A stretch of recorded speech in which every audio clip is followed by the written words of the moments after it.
You know, when we talk about insurgency or we talk about this, we've always been on this. And so many people will say they need better understanding. That is why experts like yourself and a couple of others are brought to the program to proffer solutions and also, well, make people understand it better. Because if these citizens do have an understanding of the problem, definitely they too can help. You just talked about what occurs in the Cameroon then, and how well people can better understand when foreigners or aliens pop up in their own side of town.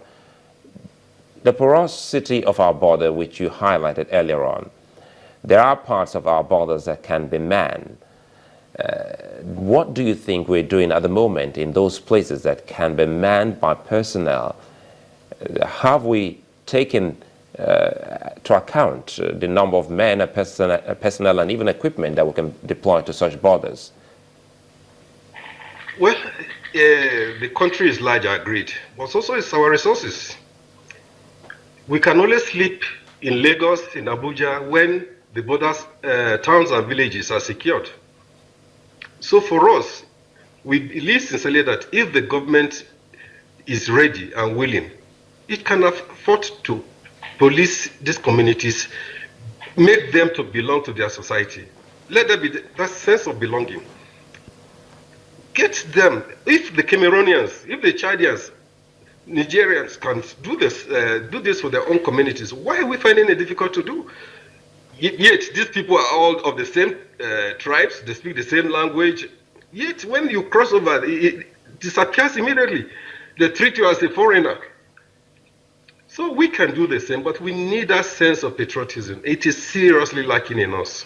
You know, the sense of patriotism you highlighted here is also seen in other parts of the world. Now, we'll go back to Paris attacks, and we have seen the sense of patriotism not only in France, but in the entire EU.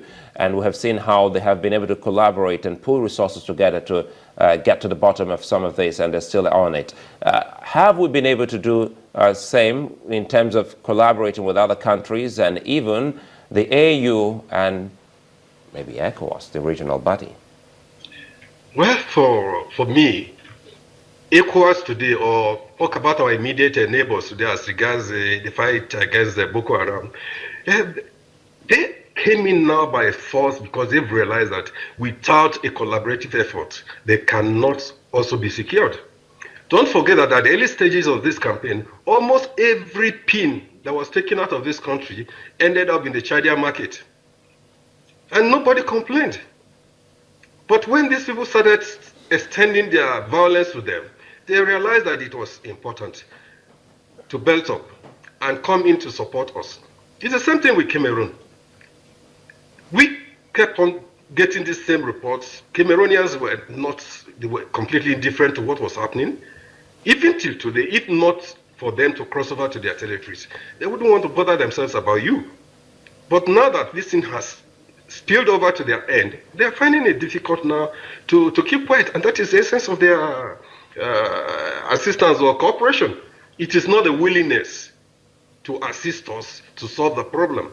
It is because if they don't do it, it will affect them just the way it is affecting us.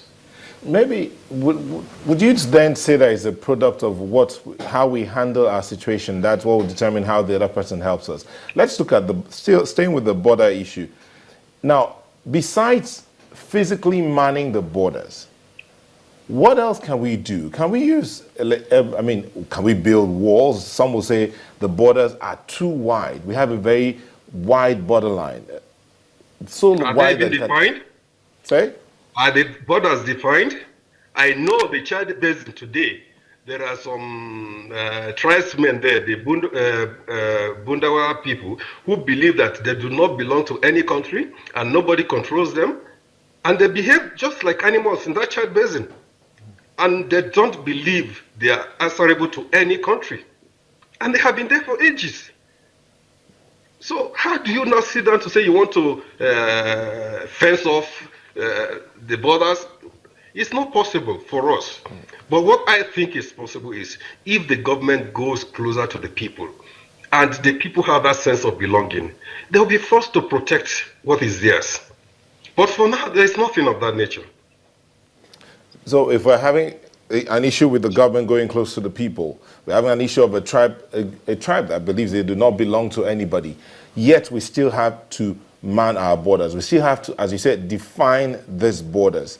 Yes. What can be done? What are the low-hanging fruits that can be grabbed on and move on?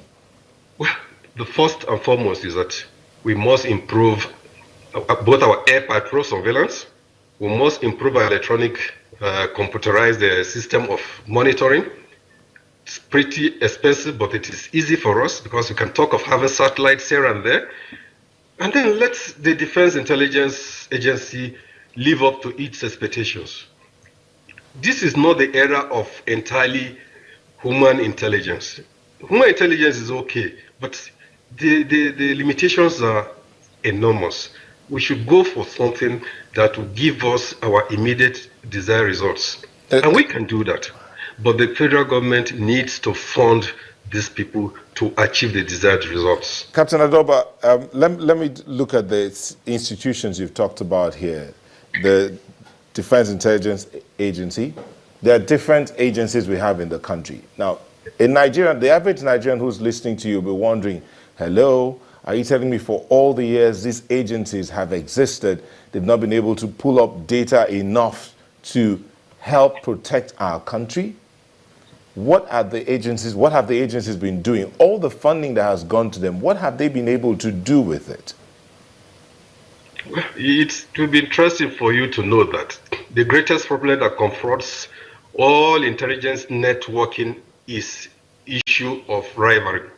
This one wants to do his job his own way.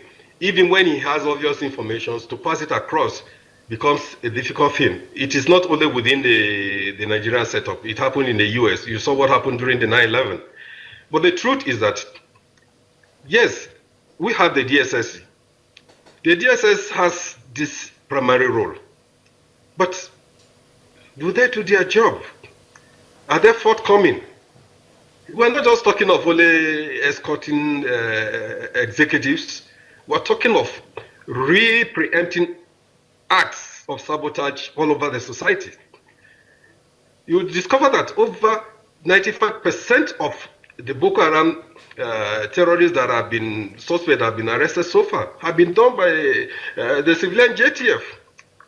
And these are the guys who use just nothing to go out to pick these people for the services. So we need a coordinated setup. I believe that the various intelligence and the NSA's office that is supposed to coordinate everything, the National Intelligence Agency, they need to up their acts. We don't get feedback from our embassies on serious threats. I remember some of us who were fortunate to have trained outside. When you come back, instead of getting you to debrief, they ask you how you spent your life, how you enjoyed your stay. Are you expecting that by the time you come back, somebody is going to ask you, oh, you were in so factory. What happened there? How do they produce their weapons? These things are not done by us. Everything about us is that of carefree attitude. And it spills over to our present state of decay.